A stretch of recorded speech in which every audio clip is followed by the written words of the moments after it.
यह कहानी एक सरल विचार से शुरू होती है। श्रीलंका का एक युवा विश्वविद्यालय छात्र सोचता था कि उसकी भाषा सिंहला डिजिटल डिवाइस पर ठीक से समर्थित क्यों नहीं है। वह इसे सिर्फ अपने लिए ठीक नहीं करना चाहता था। उसका सपना था कि लाखों श्रीलंकाई ऑनलाइन अपनी मातृभाषा में टाइप, पढ़ और संवाद कर सकें।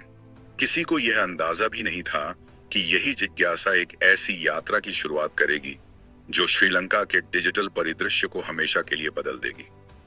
धनिका पेरेरा की कहानी 2011 में यूनिवर्सिटी ऑफ मोरातवा से शुरू हुई, जहां वह अपनी स्नातक की पढ़ाई कर रहे थे। छात्र होने के बावजूद वह हमेशा पाठ्यक्रम से आगे सोचते थे। उनका पहला प्रोजेक्ट एक सॉफ्टवेयर जिसे मानवाया कहा गया, उनके एडवांस्ड लेवल स्कूल प्रोजेक्ट का हिस्सा था। यह डिजिटल भाषा की खाई को पाटने का एक छोटा प्रयास था, एक बीज जो बाद में एक राष्ट्रीय समाधान में बदल गया।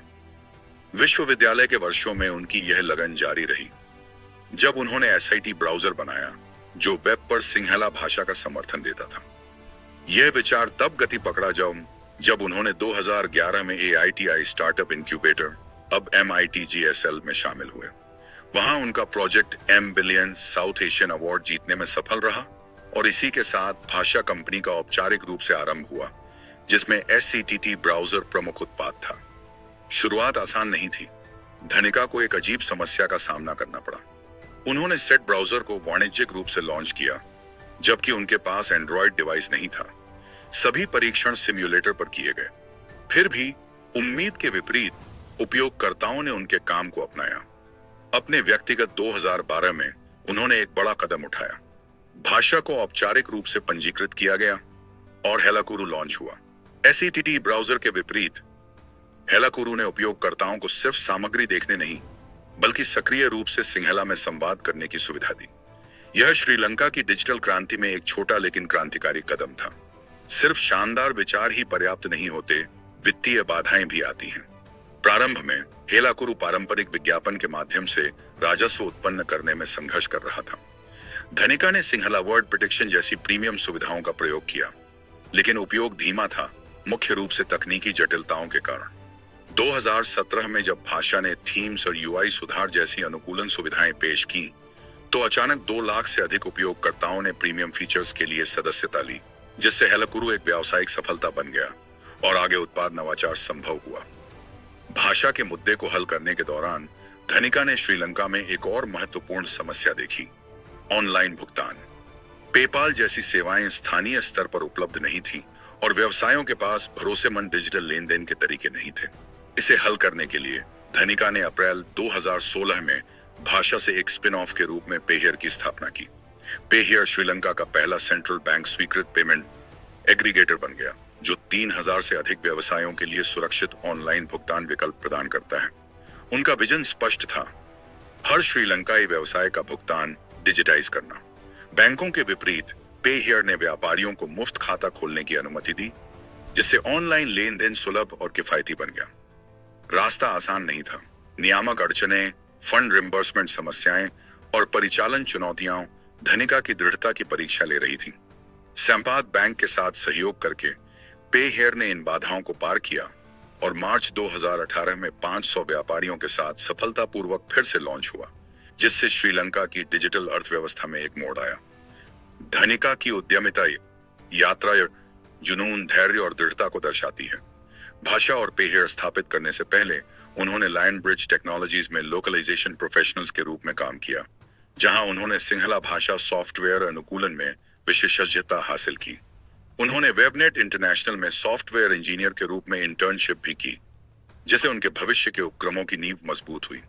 तकनीकी कौशल के अलावा भाषा लंका लिटरेटी के संस्थापक और CEO के रूप में उनका नेतृत्व महत्वपूर्ण रहा। उत्पाद नवाचार का नेतृत्व करते हुए उन्होंने भाषा को कई ऐसे पेशकशों जैसे हेलाकुर, एसाना और शॉपहियर के माध्यम से श्रीलंका के डिजिटल अंतर को कम करने की दिशा में मार्गदर्शन किया। धनिका के योगदानों को नजरअंदाज नहीं किया गया।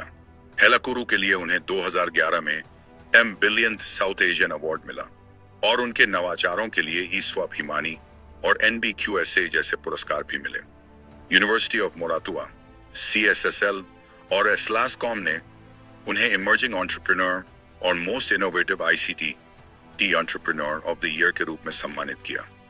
2019 में श्रीलंका सरकार ने उन्हें डिजिटल सशक्तिकरण में योगदान के लिए आयन सोल के रूप में सम्मानित किया। 2021 में उन्हें outstanding young Sri Lankan role model नामित किया गया, जो उनके श्रीलंका की ऑनलाइन अर्थव्यवस्था पर परिवर्तनकारी प्रभाव को दर्शाता है। धनिका के लिए उद्यमिता केवल उत्पादों के बारे में नहीं है, यह सशक्तिकरण के बारे में है। हेलाकुरु ने श्रीलंकाई लोगों को अपनी मातृभाषा में डिजिटल संवाद करने के उपकरण दिए। पे हियर ने स्थानीय व्यवसायों को ऑनलाइन और अर्थव्यवस्था में सफल होने का मौका दिया। ये दोनों उपक्रम उनके डिजिटल अंतर को पाटने और श्रीलंका को एक जुड़ी दुनिया में सफल बनाने के प्रयासों का प्रतिबिंब है। एक स्कूल प्रोजेक्ट से लेकर राष्ट्रीय डिजिटल क्रांति तक धनिका की यात्रा यह साबित करती है कि जिज्ञासा, धैर्य और रणनीतिक सोच कैसे छोटे विचारों को परिवर्तनकारी उपक्रमों में बदल सकती है। और जबकि उनकी यात्रा जारी है, हेलाकुरु और पे हियर की कहानी हमें याद दिलाती है कि एक दृढ़ निश्चयी मन ही लाखों लोगों के लिए बदलाव ला सकता है। केवल उत्पादों के बारे में नहीं है, यह सशक्तिकरण के बारे में है। हेलाकुरु ने श्रीलंकाई लोगों को अपनी मातृभाषा में डिजिटल संवाद करने के उपकरण दिए। पे हियर ने स्थानीय व्यवसायों को ऑनलाइन और अर्थव्यवस्था में सफल होने का मौका दिया। ये दोनों उपक्रम उनके डिजिटल अंतर को पाटने और श्रीलंका को एक जुड़ी दुनिया में सफल बनाने के प्रयासों का प्रतिबिंब है। एक स्कूल प्रोजेक्ट से लेकर राष्ट्रीय डिजिटल क्रांति तक धनिका की यात्रा यह साबित करती है कि जिज्ञासा, धैर्य और रणनीतिक सोच कैसे छोटे विचारों को परिवर्तनकारी उपक्रमों में बदल सकती है। और जबकि उनकी यात्रा जारी है, हेलाकुरु और पे हियर की कहानी हमें याद दिलाती है कि एक दृढ़ निश्चयी मन ही लाखों लोगों के लिए बदलाव ला सकता है।